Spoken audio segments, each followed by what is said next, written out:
ఈరోజు సత్యసాయి జిల్లాలో మడక్సిర నియోజకవర్గానికి హోమ్ మినిస్టర్ గారు రావడం, మరి ఈరోజు మడక్సిర నియోజకవర్గంలో ఈరోజు గుడిబండ మరి మా యువ నాయకుడు ఈ నియోజకవర్గాన్ని అభివృద్ధిలో పరుగులు పెట్టిస్తున్న స్థానిక శాసనసభ్యులు మడక్సిర శాసనసభ్యులు ఎంఎస్ రాజు గారికి, మరి ఎమ్మెల్సీ తిప్పేస్వామి గారికి, జిల్లా అధ్యక్షులకు, మరి అందరూ ఈరోజు మడకశిరలో అభివృద్ధి గత 5 సంవత్సరాలుగా ఏ విధంగా ఉందో మనం చూసాం. చెట్టునడిగినా పుట్టునడిగినా గత ఎమ్మెల్యే ఏం చేశారు, గత పార్టీ ఏం చేసిందో చూసాం. ఒక సంవత్సరం లోపలే మేము సుపరిపాలన తొలిగడుగు ఇంత ధైర్యంగా ఈ రోజు రాష్ట్ర వ్యాప్తంగా ముఖ్యమంత్రి చంద్రబాబు నాయుడు గారి ఆదేశాల మేరకు ఈ రోజు రాష్ట్ర వ్యాప్తంగా మేము ఈ రోజు తొలిగడుగు సుపరిపాలన చేస్తున్నాం.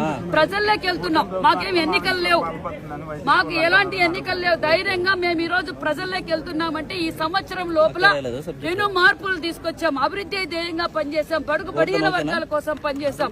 ఎన్నికల సమయంలో అయితే మేము ఏదైతే మాట చెప్పామో ఆ మాట నిలబెట్టుకున్న ప్రభుత్వం ఎన్డీఏ ప్రభుత్వం.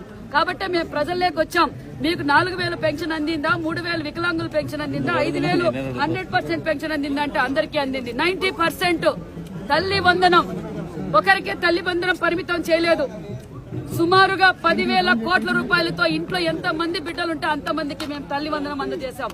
అలాగే అభివృద్ధి ధ్యేయంగా మేము పనిచేస్తున్నాం. ఈ రోజు మడక్సిర నియోజకవర్గంలో ఎక్కడ చూసినా రాష్ట్రమంతా అభివృద్ధి జరుగుతుంది. మరి మడక్సిర ప్రాంతం ఈ చివరన ఉండేది. మరి మడక్సిర అభివృద్ధి లోచుకోలేదు గత 5 సంవత్సరాల నుంచి. ఇప్పుడు మడక్సిరలో అభివృద్ధి ధ్యేయంగా పరుగులు పెడుతుందన్న విషయం ప్రజలందరూ తెలుసు. దానికి నిదర్శనమే ఈ రోజు మాకు పూల వర్షం కురిపించారన్న విషయాన్ని కూడా తెలియజేస్తున్నాం. మరి మేమిచ్చిన సంక్షేమ పథకాలు అందాయా లేదా, ఏమైనా టెక్నికల్ ప్రాబ్లం ఉందా అనే విషయాలు కూడా కనుక్కున్నాం. టెక్నికల్ ప్రాబ్లం కొన్ని ఉన్నాయి.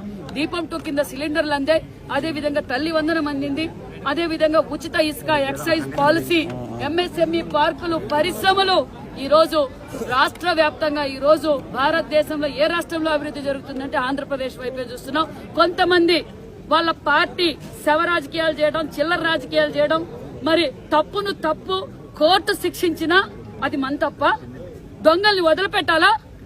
గజ దొంగలు ఇంకా ఉన్నాయి. గజ దొంగలు కూడా ఖచ్చితంగా పట్టుకుంటాం. చట్టం తన పని తను చేస్తుందన్న విషయాన్ని కూడా మీకు తెలియజేస్తున్నాం.